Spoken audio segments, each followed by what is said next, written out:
Welcome, everyone, to Women of the Military podcast. I'm really excited to have Janet here. She contacted me right as I finished all my recordings. I think I did all the stuff that's in March and December. So she contacted me right after that. And so I was like, let's get this interview scheduled because she's supporting me on Patreon. And I really appreciate that. So we can finally set up the interview. I feel like it's been forever, but that's, I guess, what happens when you batch stuff. That's okay. I'm just really excited to be on here. Yeah. So let's start with, why did you decide to join the military? Well, there's a couple of layers to that. My dad was 20-year career Army, and so I was the Army brat, right, for most of my younger years, and from that I think really developed a sense of patriotism and wanting to serve my country. Then I actually married somebody who went into the Air Force, and I traveled around with him for a little while because I was waiting to I had a 2-year nursing degree, and I was waiting to get my 4-year degree done, which I actually finished while he was remotely stationed in Iceland. So once that happened, then I went into the Air Force, and we were stationed at our first base together in Myrtle Beach.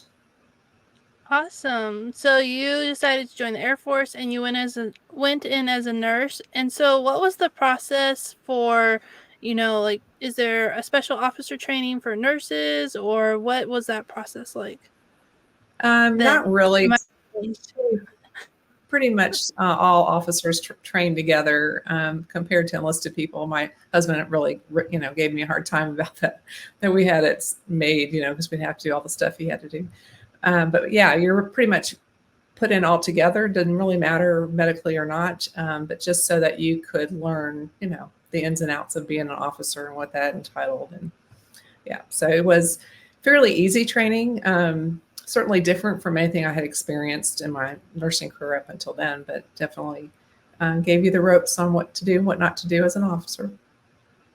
Yeah.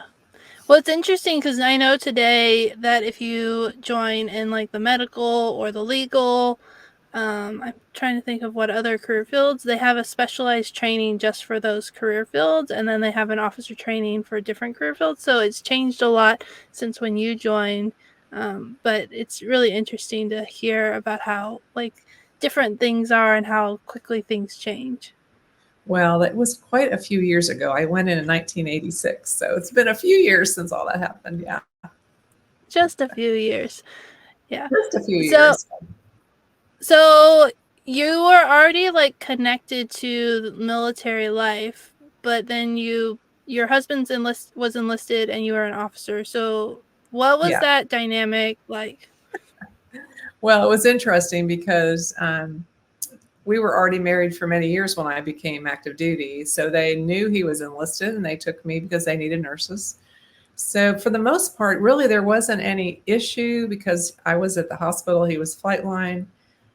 Some of the older officers seemed to, would have issues a little bit, give Bob a hard time, I think more than me, but I didn't really have any issues. We pretty much just, he had to salute me when he went by me, but that, there wasn't really anything major. We also went to Desert Storm together. So that was kind of interesting because we're in closer quarters and all that dynamics. And we're very affectionate openly. So we just tried to, squelch that when we were around everybody else because it act more professional.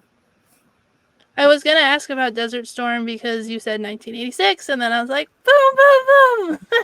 I know that Desert Storm happened shortly after that. So was there anything that you wanted to highlight between when you went on active duty and then the lead up to Desert Storm?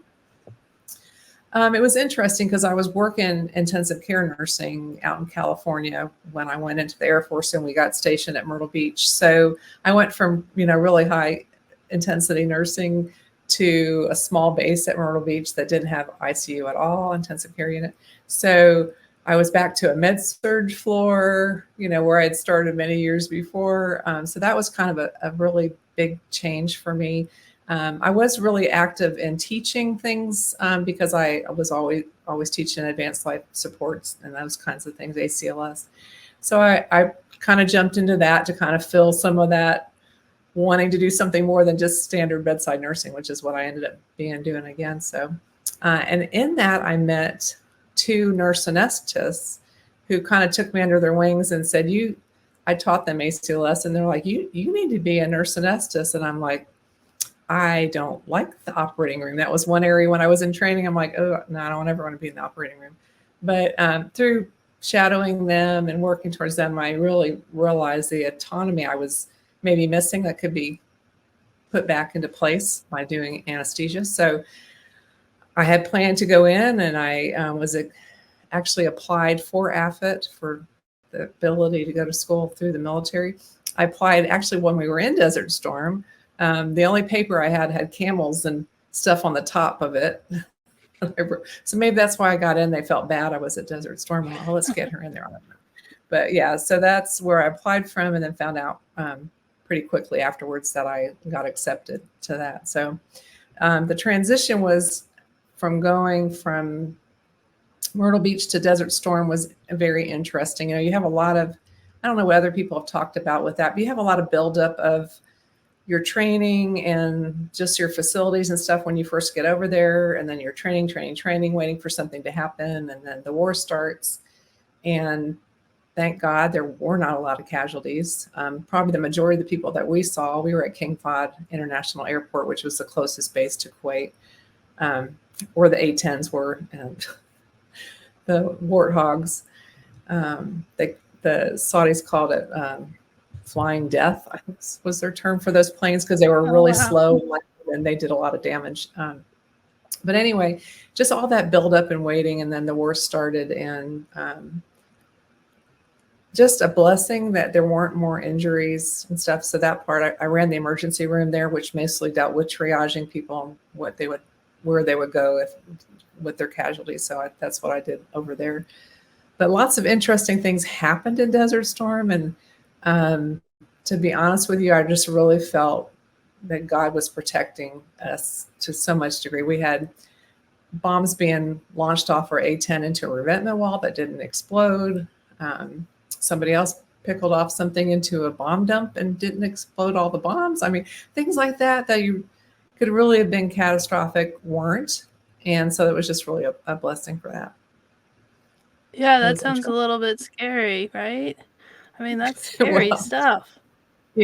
Yeah, it was interesting, because the one that got shot off into the revetment, that flight line was separated into reservist and active duty. And this happened on the reserve side. And honestly, the reason it happened is they didn't change the technical steps for war. They were practicing like there wasn't a live bomb on the plane, and they were following their checklist. So anyway, when that happened, I'm in the emergency room and I hear all about it. I heard the noise it made, and they said, oh, it's on the reserve side. So I'm thinking, oh, wonderful. Bob, my husband, is on the active duty flight line. He's nowhere near all that, what that's happening. Well, they actually called his whole unit that he was working with that night, that they trusted, to go over and move the A-10s out of the revetments before the bomb exploded. So yeah, he was all in the middle of it. And I just thought the whole time, he's not anywhere near there. So it was quite a shock when I found out, yeah, he was right in the middle of all of it. But you're like, my husband's fine. And then you're like, oh, he was actually really like right there and you didn't even know. What was it like you talked a little bit about like toning down like your relationship when people weren't around, but like, did you guys have separate barracks, or because you were married, were you able to be in the same place? Like, what was that dynamics? That was very interesting. So I was in a tent with 5 other officers, and Bob was in a tent with 11 other enlisted guys. So they were really jam-packed into his tent. So I'll just give you the thought of what that would smell like with 12 guys in a tent. So I'll just give you that. So anyway, we weren't together. We were about, 12 tents apart. Our hospital commander and assistant commander, there were a lot of married couples that came from the hospital to Desert Storm. So they had arranged for time for us to be together on a calendar. So we could sign up for time to be together, and they had a place where we could go. So yeah, it was very interesting to be. You come back the next day and everybody's like, "Oh, you look happy." I'm like, just like, you know, you know. We called it the Love Shack, so that'll just give you Yeah. ideas. But it was great to have that time together to, because we had left a 2-year-old daughter at home, to be talking about that and sharing that and the difficulties with that. So, yeah, it was a very interesting time, that's for sure. And I Yeah. actually went on Good Morning America. I was asked to speak about being a married person, being active duty on first time in a war zone. Usually you could be in a war zone as a woman, but you couldn't be married until Desert Storm. So I was on Good Morning America to talk about that. And of course, they asked all those kind of questions like, well, what did you and your husband do? And I'm like, we just did whatever was best for the whole group. Right? That was my standard answer back then. You can't talk Yeah. about all that. Just that we just did whatever.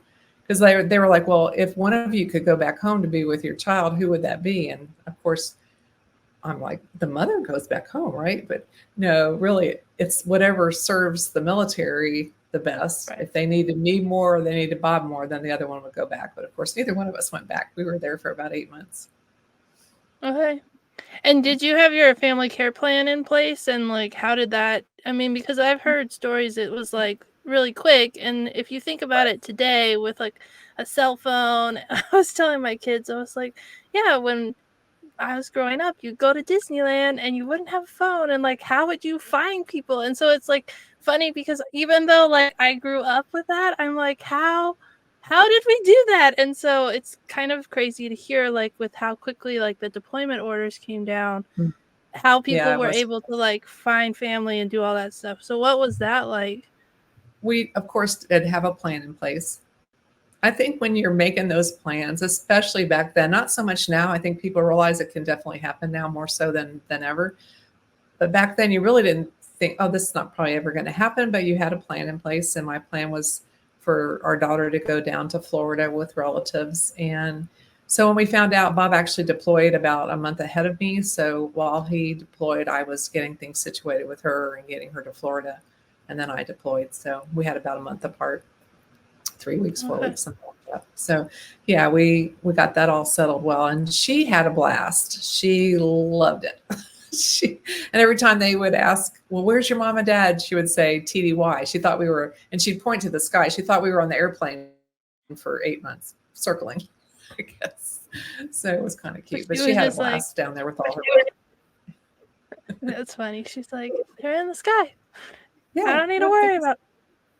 And another like technology change that happened between like then and now is like how much more connected people are with people overseas. So were you even able to call back and talk to your daughter? And I know she was little, but like did you have any communication, or what was that like? we did. They had a tent set up with all kinds of phones lined up, and you had, 5 minutes every so often that you could call somebody at home. So, yeah, we were able to communicate with her occasionally and with our parents. So that was good. Yeah, nothing like having a cell phone though, Right? or a I know. computer, or yeah, nothing like that. But yeah, we did get to do that occasionally. It wasn't very often, and it wasn't probably for the first couple months before they set that up. But so we wrote letters. We have lots of letters that are saved now, back and forth to each other. So my parents, and Bob's parents would write for her, and we would write to her. So yeah, it was good. I love that. Yeah, I was at a base and we had a morale tent which had internet, but we didn't have Wi-Fi. And at the very end of my deployment, Bagram got Wi-Fi, and it was like so crazy to like use my computer to FaceTime. Well, not FaceTime, to use Skype. And Sure. then a friend a few years later like FaceTimed her husband in his room, and I was like, oh my goodness, it's so crazy how much it changes in Yeah, such a short time. that's Yeah. definitely a good use for technology. Yeah. So you were there for about 8 months, and even though the war was not that long, but you said there was a lot of like spin up time, and then after it ended, how quickly did you come home? Don't remember exactly. I know I stayed a little bit longer to actually fly home with Bob. He did a lot of the logistics stuff there, getting everybody in and out. So got permission to stay an extra week to actually go home with him on the same plane. So I don't remember exactly how long afterwards, but it was a little while before we actually got to go back home.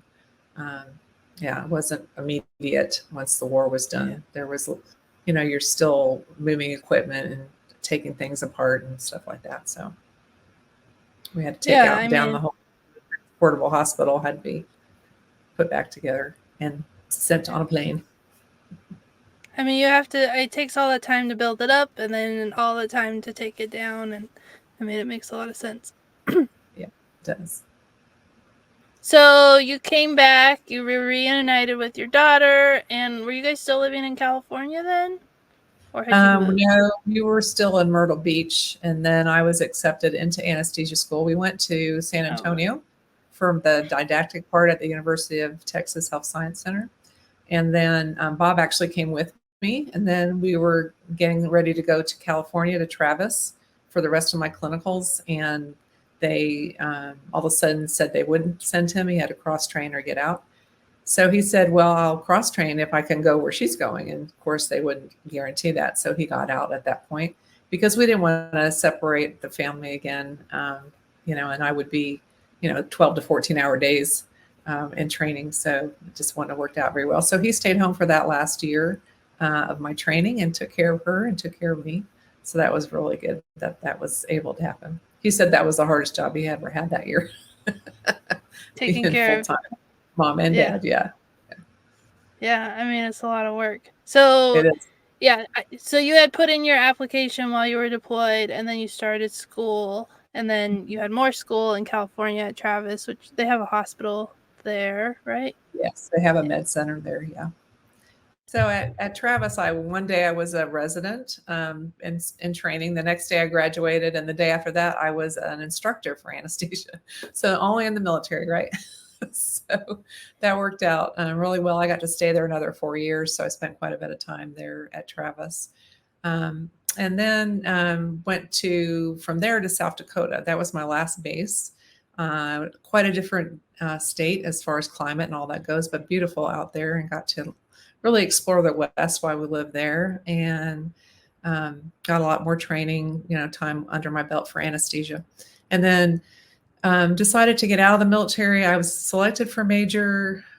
The weirdest thing happened. The chief of the nurse corps, the general nurse corps, came to our base, and we had some time one-on-one with her. And one of the questions I had was, I really don't want to leave my clinical, what I'm doing, what you've paid all this money to train me to do, to be a manager and run a desk somewhere, not necessarily even in the hospital.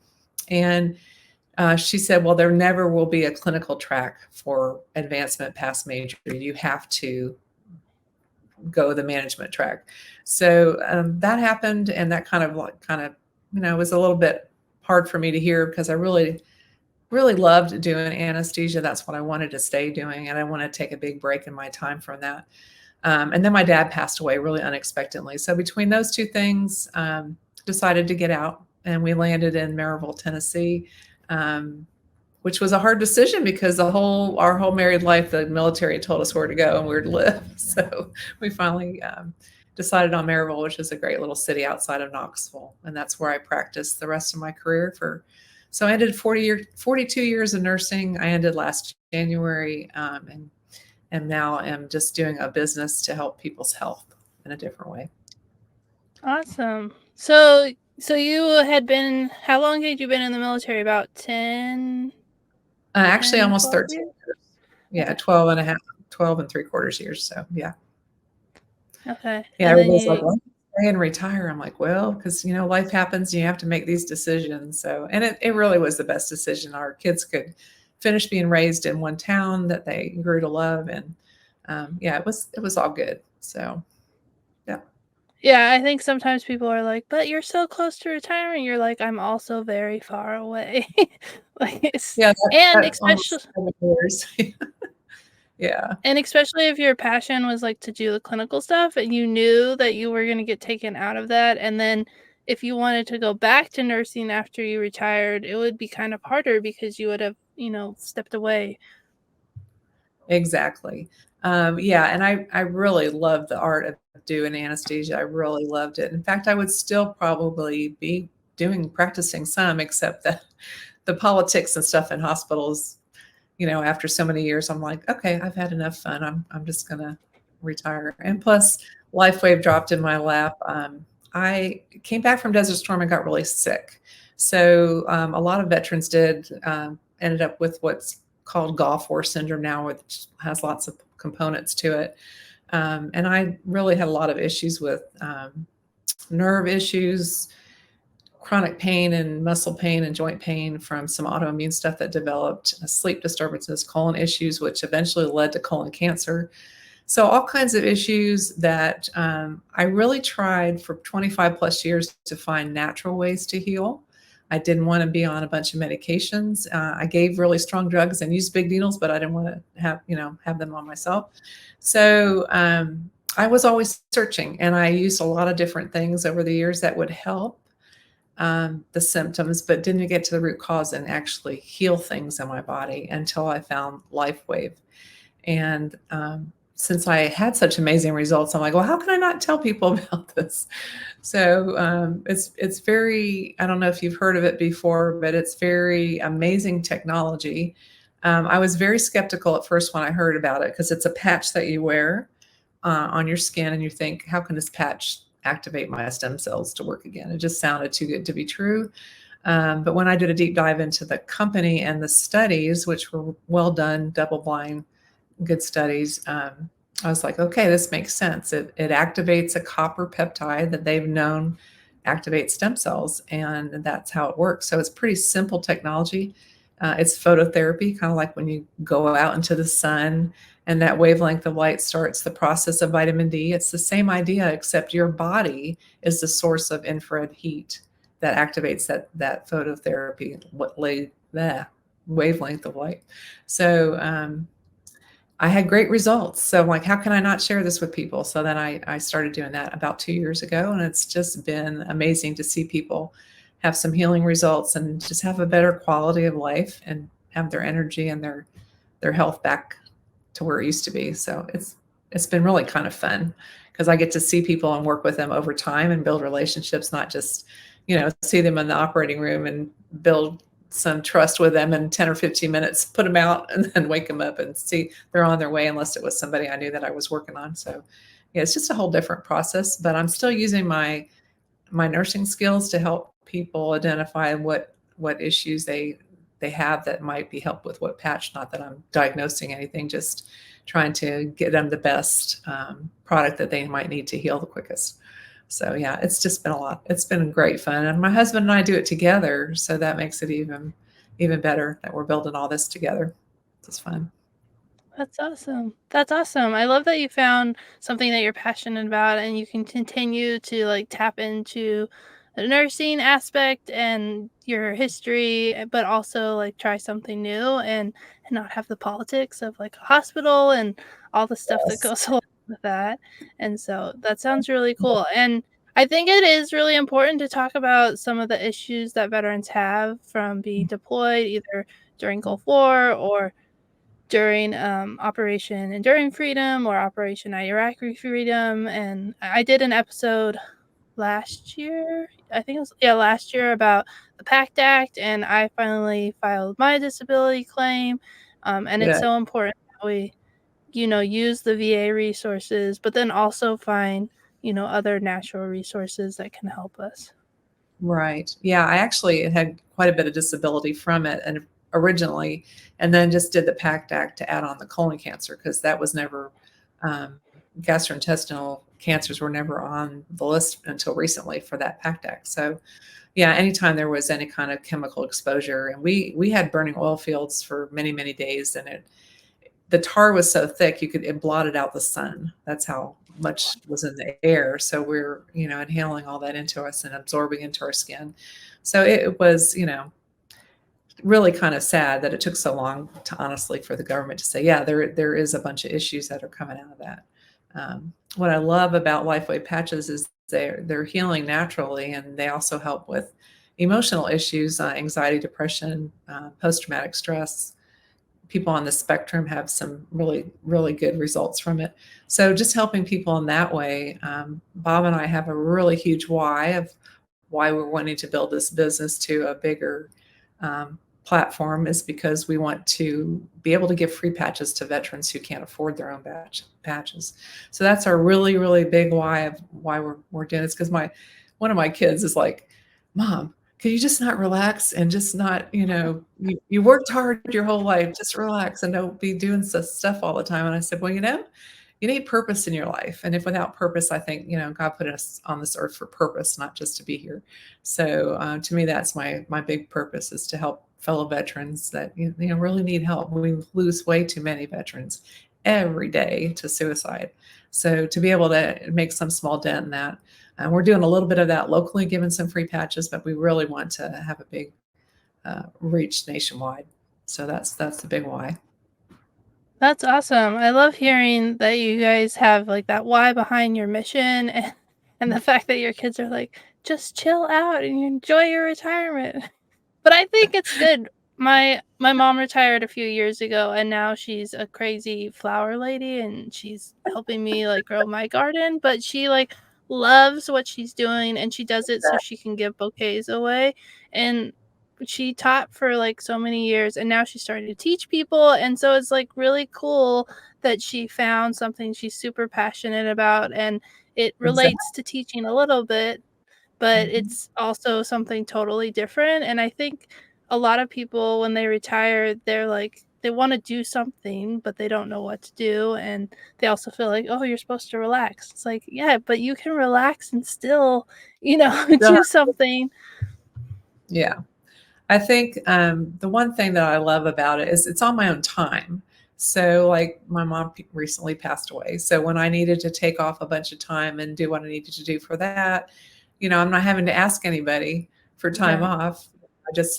And my business is still going because I have other people working the business too. And, so yeah, it's a whole different way to work. And I don't really think of it as work. I just think of it as time to share what Lifewave can do for you, and then just let people decide if it's something for them or for someone they know and love that needs help. So yeah, that's the fun. It's really kind of fun. I know it sounds like it wouldn't be, but it really is kind of fun just to help people. To help people? Really- Yeah. Yeah, It just to sounds help like you're people a veteran. without drugs. Without drugs, I love it. Yeah, because I mean, there are times your body really needs medication, and I'm not. But what I love about these patches, they don't interfere with what anybody is already doing. It's not going to interfere with what they're on.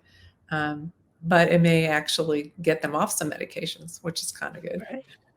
So yeah, just helping people in a different way for health. It's just been extremely rewarding so far. So I can't imagine doing anything else, to be honest with you. And I love that it's, like, the mental health side and the physical health. There's, positive benefits for both because, I mean, you talked about veteran suicide. There are so many veterans who struggle with, trauma and all the different things that go along with serving, and then all the health issues on the physical side. So I love that it's both sides of it. So if Exactly. someone wants to get more information, where would be the best place for them to go? They can go to Janet Hudson for Health, FOR Health, at gmail.com. And I'd be happy to answer any of their questions. They also can text or call me at 865-604-0895. Be happy to answer questions and see if I can help them anyway. I love it. That's awesome. So, I'll put that information in the show notes so that people can find it easily. And then, is there anything else from either your time in the military, or your transition out of the military that you want to talk about before I ask my final question? I think that for me personally, my transition, because I was going from being a nurse anesthetist in the military to being one in civilian life, I think that I really had an easy transition that way because I didn't have to reinvent what am I going to do when I get out. And I think a lot of people in the military who aren't going into the career field that they were trained for in the military really struggle with that. So I did not have that. What I did have was I missed the camaraderie and the sense of family that you get so quickly in your military life. It took quite a few years moving to a new place to really get some good friends and really feel like I'm part of the community again. And I think when you're in the military and you go base to base, you're only there for what, 3, maybe 4 years. So you quickly get your tribe around you, right? And so that part probably was the hardest for me transitioning was, okay, I don't know, find church, find friends, get established. It just took longer than I thought. And when I was bringing neighbors over things, for holidays or whatever, or someone new would move in, and everybody's like, "You're so nice." I'm like, "This is just normal." I'm like, you just do that, when there's somebody new in the neighborhood, you just welcome them. But I think part of that is the military life. It's part of what you do. So Yeah. Yeah. I think, yeah, my husband is getting close to retirement and we're planning to stay at the base that we're at. And it was so weird to shift my mindset of like, it's not just like get as much impact as fast as possible because like this is where we're gonna be and then we're gonna move.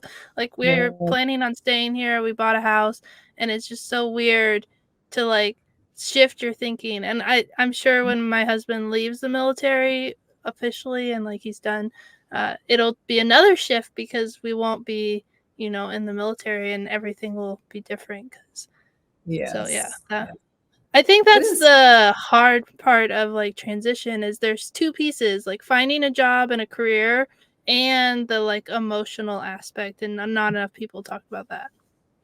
Yes, and not very long after I got out, just 2 years later, 9/11 happened. And, my first thought was, "Oh, do they need me to go back in?" Because, it's just what you do. You just think, "Do they need me?"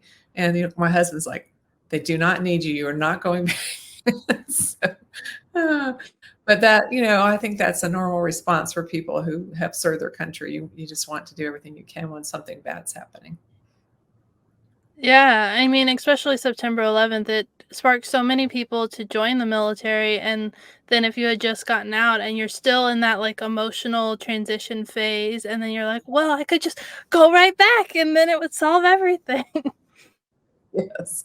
My husband's, like, reining me in. "Oh, no, honey, don't do that."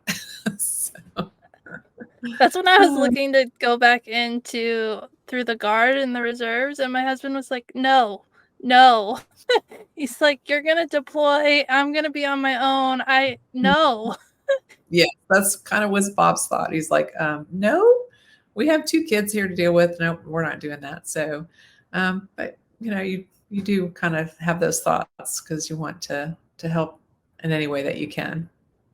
Yeah, for sure. Yeah. I'm so glad we got to talk about that because that's such an important part of transition, and I don't think you can talk about the emotional challenge of leaving the military and how, it's something that you can't prepare for. Like, you didn't know until it was gone, and then you're like, "Wait, this is missing." And so I think that's, like, one of the hardest parts is and you don't know what part of it is gonna affect you when you leave, and so I think it's important to talk about and hear stories. Yeah, I think to be realizing that it's normal to feel that sense of loneliness, to not have that community around you again, that if at least if people know to expect it, it maybe won't be so bad. I don't know.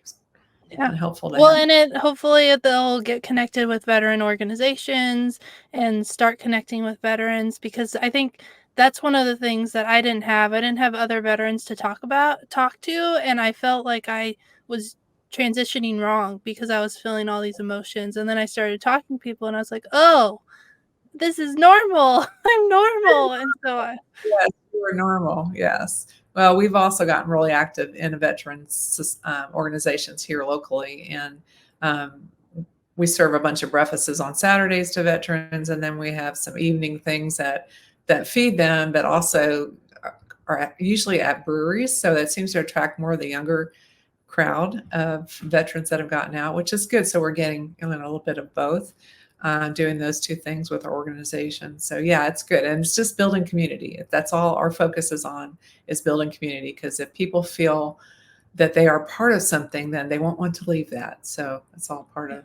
what we're trying to do. Yeah, it's good stuff. Yeah, it sounds like you're doing so much great stuff for your community, so I love hearing that. But I we're try. gonna run out of time. We're gonna run out of time, but I wanna end the interview with one last question, which is what advice would you give to a young woman who's considering joining the military?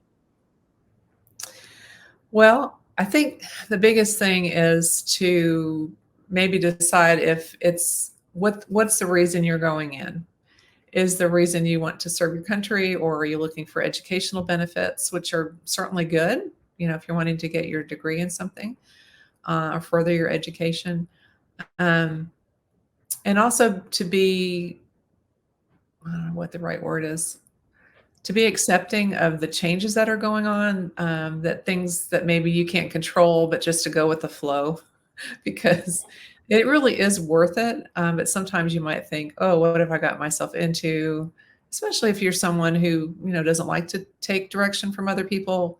It's definitely a growing up period.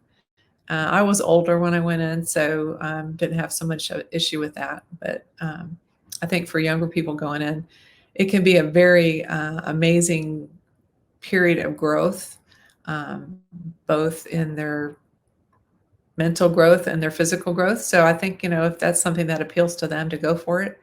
I think nowadays, more so than when I went in, people have to realize that you're probably going to get deployed somewhere you may not want to be.